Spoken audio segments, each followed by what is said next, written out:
Labas, Mėnulio magija, sveikinuosi su tavimi. Tai pats laukiamiausias jūsų video apie dar vieną parduotuvę, kuriame yra feikiniai kristalai.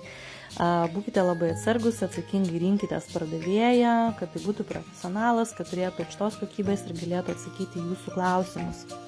Deja, bet vos ne kasdieną po naują šopą ir po naują parduotuvę turime.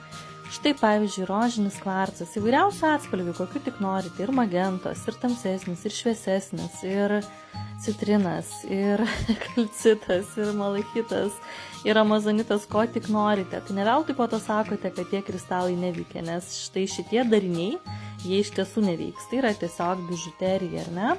Jie neturi nei tokių savybių, nei tokių funkcijų, kokius turi kristalai, ar ne? Neturi tokios energetikos. Tai nėra akmenys, dėl to labai atsakingai rinkitės pardavėją.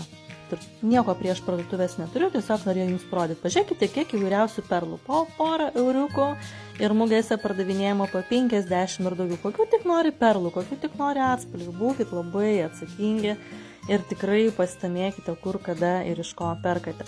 Gal norite karniolio, gal norite metisto, įvairiausių spalvyčių. Tai arba, pavyzdžiui, akvamarinas sielos budintojas, štai koksai. Be abejo, štai čia yra blizgučiai, čia yra pigi bižuterija tam kartui. Be abejo, iš jų kurti galima tikrai ir daryti įvairiausius dalykus ir kūryba yra skatinama, tačiau nevadinkite tai kristalais jokiais būdais.